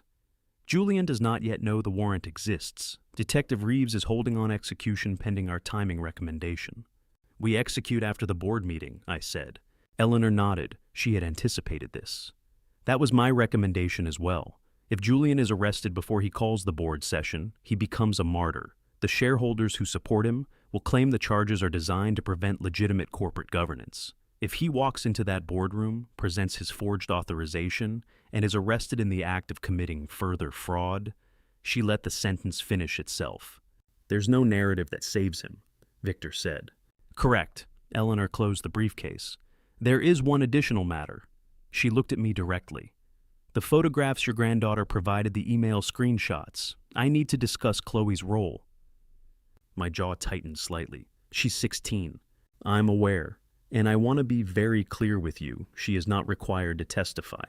The screenshots combined with Danny Marsh's cooperation agreement and the wiretap recordings constitute sufficient evidence without her direct testimony. However, Eleanor leaned forward slightly. Her act of bringing those photographs to you is on record as part of the evidentiary chain. Her name will appear in the documentation.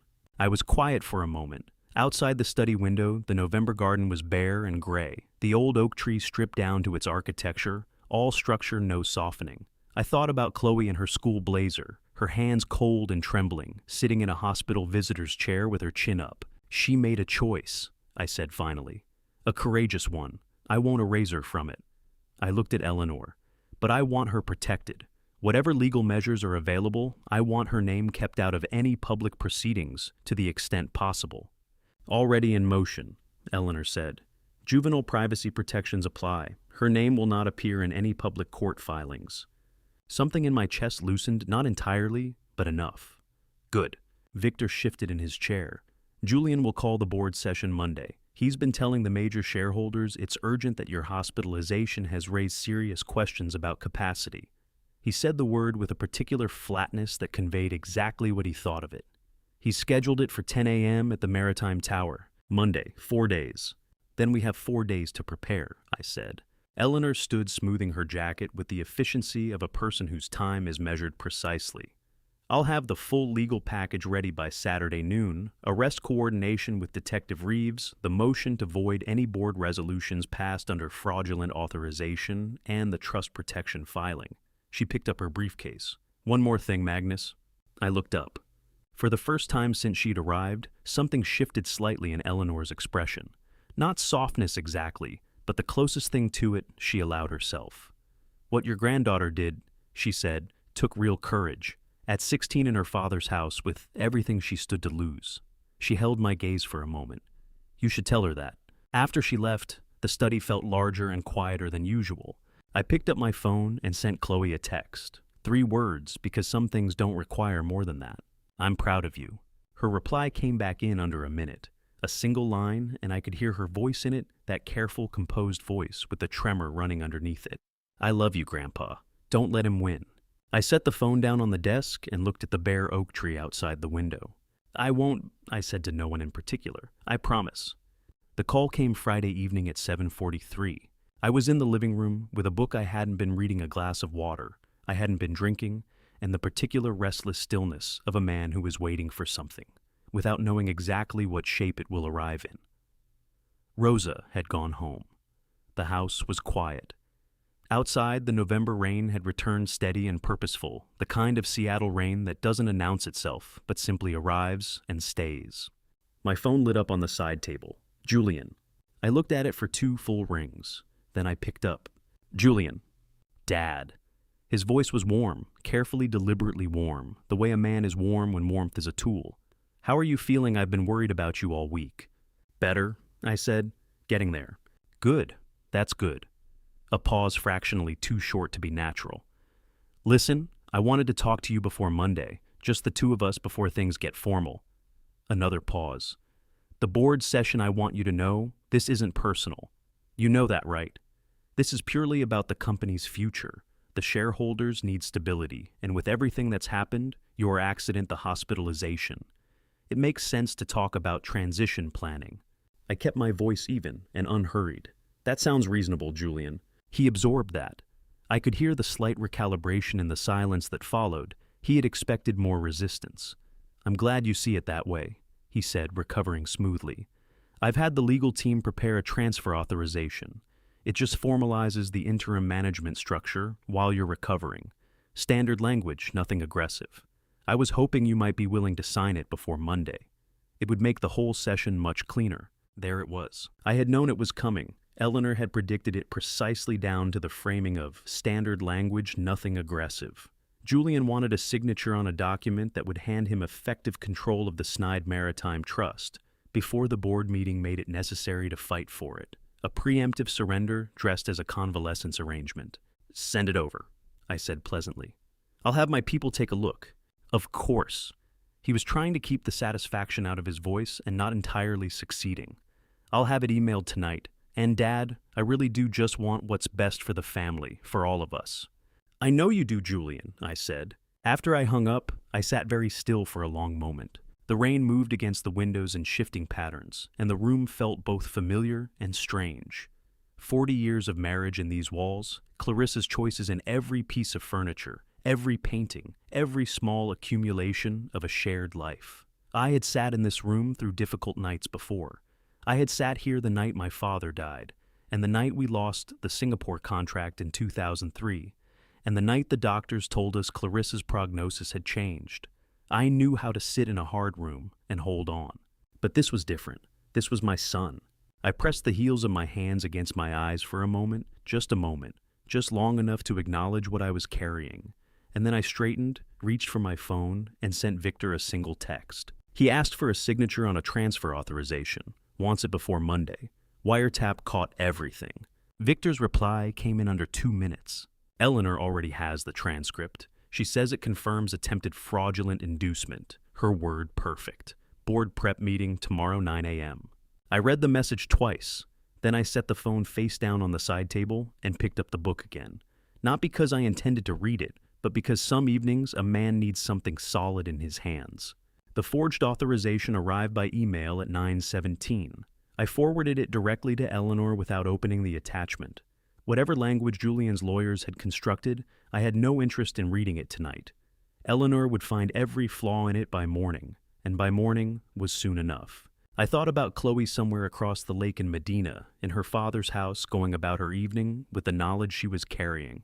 I thought about Leo Vance in South Seattle, 17 years old, going about his evening with no knowledge at all, no idea that the man who had sat across from his father in a cramped office drinking bitter coffee was methodically, carefully dismantling every obstacle between Leo and the surgery he needed. I thought about Clarissa. Find the box at First National, she had written. He'll know what to do. She had trusted me with this. All of it the secret, the consequence, the necessary reckoning.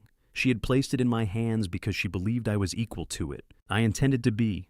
At 10:51, my phone buzzed one more time. Victor again. Danny Marsh's plea formally accepted. His full testimony goes on record Monday morning before the board session. Detective Reeves confirmed. I exhaled slowly.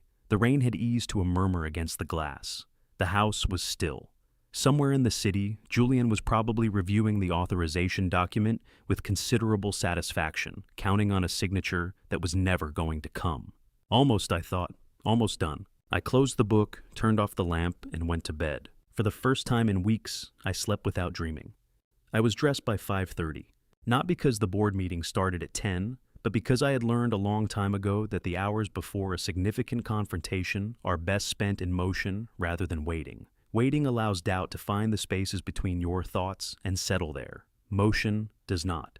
I put on the charcoal suit, the one Clarissa had picked out at a tailor on Madison Avenue the winter of 2019, the last trip we took to New York together. She had stood back and looked at me with that particular expression she reserved for moments when she approved of something, but wasn't going to say so directly, and then she had told the tailor to take it in slightly at the shoulders. I had worn it to 3 board meetings since. I wore it now because some mornings a man needs to feel that the people who loved him are still in some way in the room. Rosa had breakfast ready at 6 eggs toast, orange juice, the same thing she had made every working morning for 11 years. I sat at the kitchen table and ate all of it deliberately, and without tasting much of it, the way an athlete eats before a competition. Fuel, not pleasure. At 6:45, I walked down the hall to the study. The frame photograph of the Clarissa Ann was where it always was, on the wall above the bookshelf, the yacht on the water at sunset 1998. I stood in front of it for a long moment. Outside, the first gray light of a December morning was coming up over the city flat and pale, the kind of light that makes everything look stripped down to its essential shape. "Yet I think today's the day," I said to the photograph. It didn't answer, of course, but I felt in that particular way that grief sometimes allows that she already knew. Victor arrived at 7:15. He was in his good coat, which told me he intended to be present for all of it, not just the logistics, but the moment itself. He had earned that. I told him so, and he looked faintly uncomfortable again, and I decided that his discomfort with gratitude was one of the things I valued most about him. We went over the final sequence in the kitchen, while Rosa cleared the breakfast things. Eleanor would be at Maritime Tower by 9:30, coordinating with Detective Reeves, whose team would be positioned outside the building. The arrest warrant was active. The wiretap transcripts, Danny Marsh's cooperation agreement, and the email screenshots from Chloe were all in Eleanor's briefcase, organized and ready for presentation the moment Julian's forged authorization was submitted to the board. The motion to void any fraudulent resolutions had been pre-drafted and would be filed within minutes of the arrest. "Julian will arrive at 9:45, Victor said, checking his notes. "He's bringing his own legal counsel, a firm from Bellevue, 3 attorneys. Eleanor has 4, I said. Victor allowed himself a small, precise smile. At 8:50, I heard the front door. Rosa appeared in the kitchen doorway. "Mr. Snide, your granddaughter is here." I looked up. Chloe came into the kitchen, still in her school uniform, her coat not fully buttoned, her hair not entirely settled.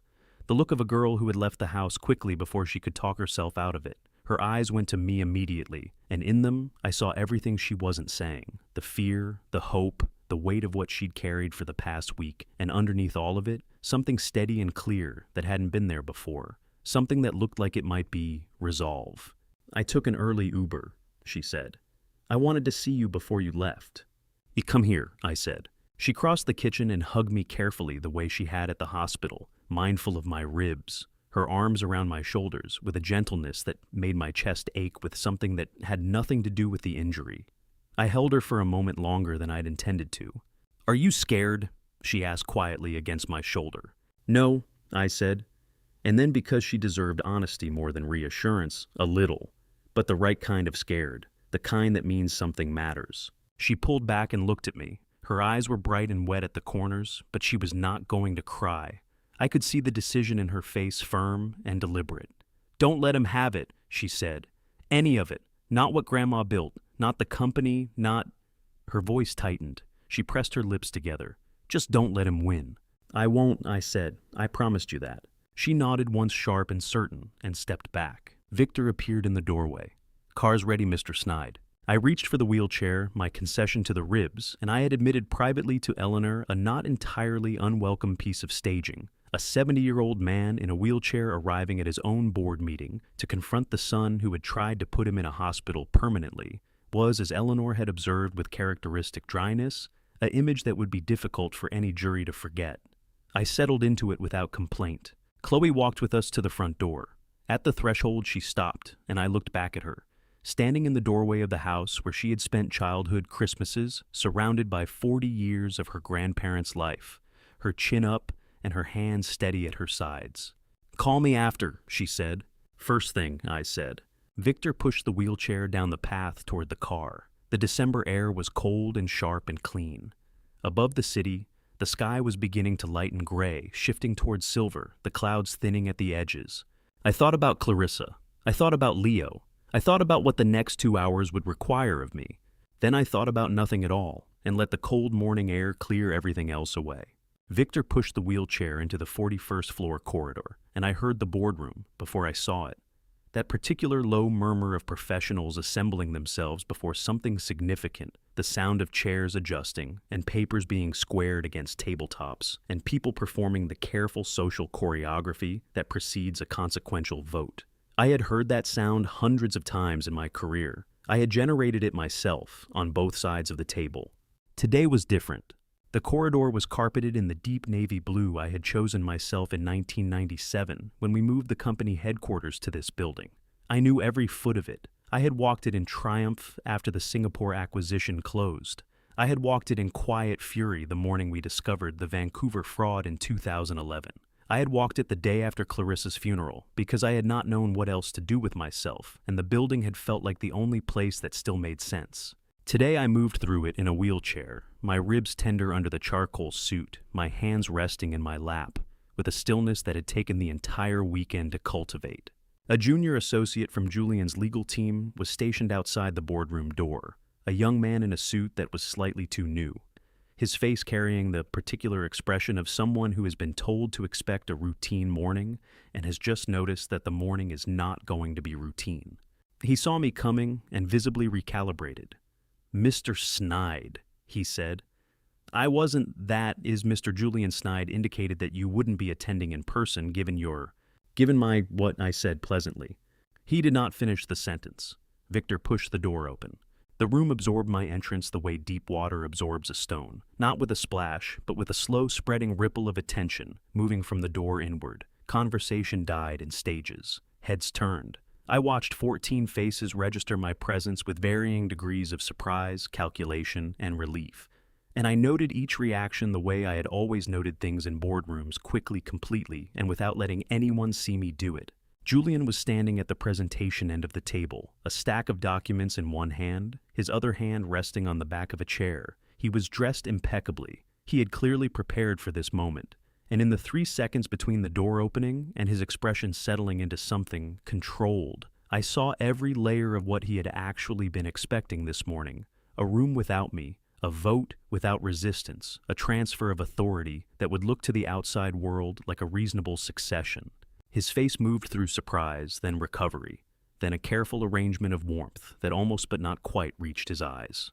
"Dad," he said, "I had no idea you were feeling well enough to come in. You should have called. We could have arranged something more comfortable. "Sit down, Julian," I said. The warmth dropped away. Just for a moment, just long enough for the 14 people in that room to see what lived underneath it. Then he composed himself and remained standing, which was his prerogative, and I let it go. Eleanor was already positioned at the side credenza. Her briefcase open, her expression carrying the focused neutrality of someone who has spent 30 years in courtrooms and has learned that the most powerful thing you can project in a room full of frightened people is absolute calm. She met my eyes. I gave her the smallest possible nod. She stepped forward. Before any agenda items are addressed, Eleanor said, her voice carrying to every corner of the room without effort, "I need to enter several items into the formal record on behalf of Magnus Snide, majority trustee of the Snide Family Trust and founder of Snide Maritime International." She reached into the briefcase and removed a bound document with the practiced motion of someone who has rehearsed this sequence until it is muscle memory. The first item is a certified copy of an active arrest warrant issued this morning by Judge Patricia Wren of King County Superior Court. The warrant names Julian Snide as the subject on charges of criminal conspiracy, first-degree assault, and federal wire fraud. She set the document on the table. The room did not erupt. Experienced people do not erupt. They absorb. They calculate. I watched the faces around the table. Margaret Hollis at the far end, whose expression shifted from careful neutrality to something harder and more deliberate. Davis Carmichael to her left, who closed his notepad and set down his pen with the quiet precision of a man removing himself from a transaction. Two of the newer shareholders side by side near the windows, exchanging a single glance before looking back at Eleanor with the focused attention of people who have just understood that the meeting they came to is not the meeting they are in. Julian's face had gone the color of old paper. His jaw was working. "That document," he said, his voice controlled but thinner than usual, "is the product of a coordinated legal campaign designed to interfere with legitimate corporate governance. I want that on the record." "Noted," Eleanor said, with complete composure. The second item. She produced a second document from the briefcase. A cooperation agreement signed by Daniel Marsh of Renton, Washington, who has provided sworn testimony to the Seattle Police Department confirming that he was contracted and compensated by Julian Snide to access and deliberately compromise the primary brake system of a 2019 Jaguar F-Pace registered to Magnus Snide. The total compensation paid was $53,000, transferred across 4 installments through a Delaware shell company called Harwick Consulting Group, LLC, which is controlled solely by Julian Snide. She placed it beside the first document. Mr. Marsh has also identified the intermediary who facilitated the initial contact. That individual is in custody as of this morning. Julian's hand tightened on the back of the chair. His knuckles went white. Something in his face began at that moment to come apart, not dramatically, not all at once, but in the particular way that a carefully constructed thing comes apart when the load-bearing piece is removed. The smoothness went first, then the certainty. What remained was something rawer and less practiced. The third. Eleanor continued setting a third document beside the others. Court-authorized wiretap transcripts, authorization obtained through proper judicial process under Washington state law, in which Julian Snide is recorded, explicitly instructing Mr. Marsh to cease all contact, deny any knowledge of Magnus Snide, and conceal the nature of their arrangement. The recordings were made following the incident on E-4-05 and captured Julian Snide's awareness of the crime and his active effort to suppress evidence of it. "You have no right," Julian started. "The authorization was signed by a judge," Eleanor said. "The recordings are entirely lawful. And fourth," she reached into the briefcase one final time and produced a slim folder, email correspondence recovered from a family device in which Julian Snide confirmed the transfer of funds and provided specific instructions regarding the Jaguar's regular Tuesday route. The forensic examination of this correspondence has been completed and authenticated. She set the folder on the table and stepped back. The room was absolutely still. Julian's attorneys, 3 of them seated along the right side of the table, were conferring in urgent, compressed voices, their body language carrying the unmistakable quality of people reconstructing a plan that has just collapsed. Julian was not looking at them. He was looking at me. "The authorization you brought to present to this board today," Eleanor said, addressing the room rather than Julian, now her voice carrying the measured weight of a closing argument, has been examined by a forensic document specialist retained by this office. Magnus Snide's signature on that document was digitally extracted from a 2022 corporate filing and replicated without his knowledge or consent. Submitting it to this board for ratification would constitute an independent act of fraud. One of Julian's attorneys stood. "We need to request a recess." The boardroom door opened. Detective Aaron Reeves of the Seattle Police Department Financial Crimes Unit entered with 2 officers. He was a compact man in a gray suit, unhurried with the quiet authority of someone who has executed warrants in enough rooms to know that the most effective way to do it is simply and calmly. He did not address the room. He addressed one person. "Julian Snide," he said, "I have a warrant for your arrest. Please come with me." What happened in the next 90 seconds was in its own way more revealing than anything that had come before it. Julian's attorneys stepped forward. Reeves's officers stepped forward. There was a brief, tense exchange of credentials and documentation that resolved itself without incident. Julian himself said nothing during any of it. He stood very still, and I watched his face go through the last of its transformations, from calculation to exposure, to something I had not expected and was not entirely prepared for.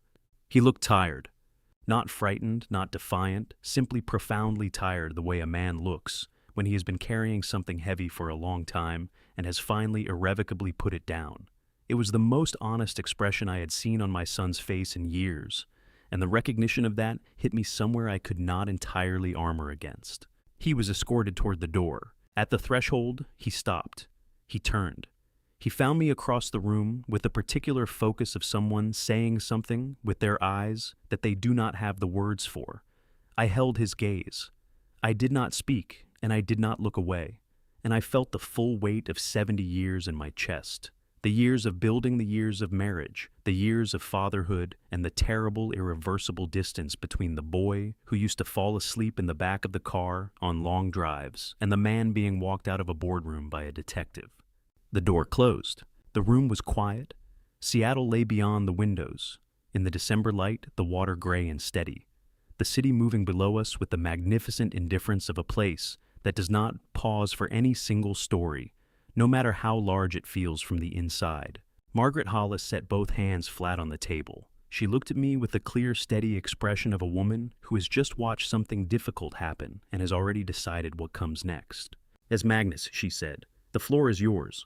I straightened myself in the wheelchair. My ribs ached. My chest ached. The room was full of people waiting for me to tell them what the company would do next, and I was going to tell them, because that was what the next hour required. But first I allowed myself one breath, just one slow and full for everything the morning had cost. Then I looked at Margaret and at the 14 faces around that table, and I opened my mouth and began. By 2 o'clock, the sharp corporate air of the Maritime Tower had been replaced by the heavy brine-scented wind of the Elliott Bay Marina. I had not planned this specific destination when the morning began, but as the elevator dropped us down to the garage, the choice made itself with an absolute undeniable clarity. Some decisions do not wait for scheduling. They command your movement when the stage is clear. After the motions were filed, after Margaret Hollis pressed my hands and whispered her gratitude, and after the dark storm of Julian's arrest cleared from the 41st floor, I looked at Victor and simply said, "Take me to the water." The Clarissa Ann sat motionless in slip 14, her white hull mirroring the pale metallic sheen of the December sky. The Puget Sound was restless today, sending small rhythmic waves to slap against the wooden docks. I had called Silas Vance from the passenger seat during our drive across the city. My words to him had been brief, stripped of any corporate embellishment. I told him only that a resolution regarding the trust had been reached, that it required an immediate conversation, and that he should bring the boy if he was available. Silas had paused on the line, the distant hum of his auto shop audible in the background, before answering with a quiet, measured, "We will be there." When Victor parked the car near the gateway of the private pier, I saw them waiting under the dull glare of an overhead dock lamp. Silas stood with his hands buried deep in his worn canvas jacket, his shoulders squared against the bitter cold. Beside him stood Leo, looking notably taller than he had during my fleeting observation from across the street in South Seattle. The boy's collar was turned up high against the wind, his hands jammed into his pockets. his wide-set gray-blue eyes tracking our vehicle with an expression of quiet, focused curiosity. Looking at him from the window, my chest tightened with that familiar ache-inducing pressure. It was the price of recognition, a tax my heart paid willingly now. Victor stepped out to open my door, his hands reaching instinctively for the folded wheelchair in the back. I raised a hand stopping him before he could lift it. My bruised ribs burned with a fierce localized heat, and my left shoulder remained stiff from the collision on the interstate. But certain conversations demand a man stand on his own 2 feet. I would not meet Clarissa's son while anchored to a chair. I stepped onto the concrete walkway, slowly letting my boots find their balance on the damp ground, and began walking toward the gate. Silas saw me approaching and took 3 long steps forward, meeting me at the entrance of the slip. "Mr. Snide." Silas said, his voice flat but not hostile. "Silas," I replied, extending my hand. His grip was hard, calloused from decades of machinery and completely steady. I turned my gaze toward the teenager standing just behind his shoulder. "Leo, thank you for coming down on such short notice." The boy offered a polite, somewhat tentative nod. "Sure," he said. His voice had dropped completely into a young man's register, carrying a subtle gravelly edge that belonged to the outdoors. He glanced past me, his eyes charting the clean, elegant lines of the 42-foot sailing yacht floating behind the gate. "This is a beautiful boat. She belonged to my wife," I said, looking at the navy stripe running along her bow. Her name was Clarissa. A faint, nearly imperceptible shift occurred in Silas's expression. His jaw tightened, and his eyes dropped to the wooden planks of the dock for a fraction of a second before returning to mine. He knew the name, even if he did not yet know the architecture of the connection that bound us all to this single pier. "That is exactly why we are here." I continued looking at both of them. "There are things that need to be handed over, and truths that need to be spoken where the wind cannot carry them away. Let us go on board." Victor remained on the dock, a silent sentinel guarding the entrance of Slip 14, while the 3 of us descended the short steps into the main cabin. The interior of the Clarissa Ann felt warm, insulated from the harsh December chill by the thick teak paneling and the heavy brass fittings. The faint aroma of saltwater beeswax and age hung in the air. I pointed toward the long cushioned bench seat running along the starboard side. Silas sat down first, his large frame filling the space, and Leo settled closely beside him, his movements cautious, his eyes taking in the framed nautical charts and the small reading lamps fixed to the bulkhead. I took my seat on the opposite side, leaning back slightly to ease the pressure on my spine. For 40 years, I had sat across from prime ministers, labor leaders, and predatory investors, navigating the highest stakes imaginable with an unshakable confidence. Yet, sitting in this cabin, looking into the face of a boy who carried my late wife's eyes, I felt an entirely different kind of gravity pulling at my words. There was no strategy here, no legal maneuver that could soften the reality of what had to be delivered. "I am going to tell you a story." I began my voice remarkably even despite the sudden pounding in my veins. "And I need you to listen to it completely before you speak." For the next 20 minutes, the only sound in the cabin was the low murmur of my voice and the gentle rhythmic groaning of the yacht's timbers against the dock bumpers. I omitted nothing. I spoke of Clarissa's long absences during the global expansion of Snide Maritime in 2007. I spoke of the hidden USB drive I had discovered beneath the captain's chair, directly above our heads just days after her funeral. I detailed the financial forensics that led me to the Harbor Light Fund, explaining how she had meticulously routed corporate dividends through blind trusts for nearly 16 years to ensure an uninterrupted stream of capital reached a small repair shop on Occidental Avenue. Silas sat in absolute petrified silence. His face seemed to age with every sentence I uttered, the skin tightening around his cheekbones until his features looked as though they had been carved from stone. His hands resting flat on his knees began to tremble. It was not the trembling of fear, but the profound, overwhelming shock of a man watching the history of his own life shift beneath his feet. "She never told me," Silas whispered when I finally paused. His voice was a ragged, broken thing barely louder than the water moving outside the hull. "All those years, when the bank notified me of the medical trust disbursements, they told me it was an anonymous foundation for pediatric health. I thought it was a miracle from some corporate charity. I never knew it was her. She was protecting the boundaries we had all built," I told him quietly.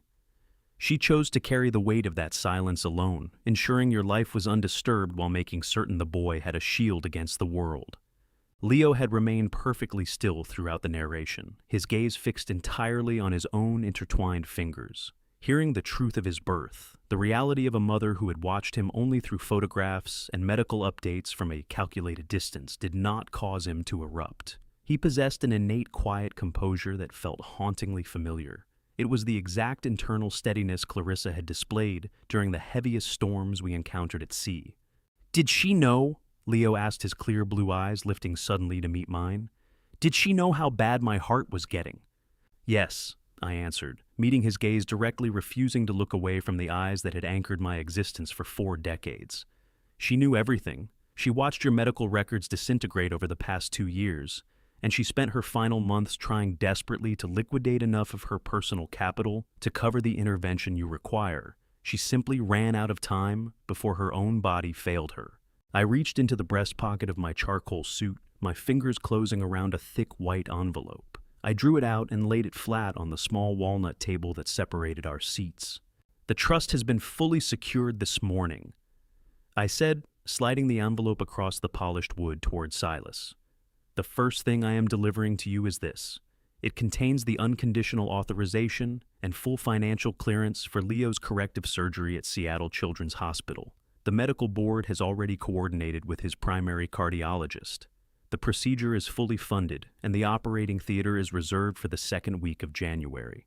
You will never receive another bill, and you will never have to worry about the cost of his health again." Silas stared down at the white paper, his chest heaving as he fought a silent, desperate battle against his own tears. He reached out a hand, his rough fingers brushing the edge of the envelope, as if testing whether it was real or a cruel trick of the winter light. He tried to speak, his jaw working convulsively, but no sound came past his lips. "You do not owe me any words, Silas," I said softly, cutting off his attempt before the emotion could break him entirely. "This is not a gift from Magnus Snide. This is the fulfillment of a legacy that should have been settled long ago." I reached into my pocket a second time, my fingers wrapping around a heavy metal object on a simple brass ring. It was the master key to slip 14 stamped with the emblem of the marina, its surface slightly scratched from years of use. I placed it on the table directly beside the white envelope. "The second thing I am leaving here today is this vessel," I said, looking from the father to the son. "The Clarissa Ann was bought for her, named for her, and sailed by her. I am signing the title over to you this afternoon. She belongs to Clarissa's son now, and to the man who spent 17 years ensuring that son grew into a good man." Leo's head snapped up, his lips parting in genuine astonishment as he looked at the brass key resting on the wood. "Mr. Snide, we can't take this. This is your boat." "No," I replied, standing up slowly, allowing my hand to rest on the teak bulkhead to support my weight as my ribs flared with pain. "She was never truly mine. I am merely the custodian who kept her clean until the proper crew arrived to take the helm." I looked around the small cabin one final time, memorizing the way the winter light fell across the cushions, noting the familiar grain of the wood where Clarissa used to rest her book when the afternoon sun grew too bright. The room felt lighter now, as if the massive, suffocating secret that had inhabited these walls for 16 years had finally evaporated into the December air. "Take care of her," I told them.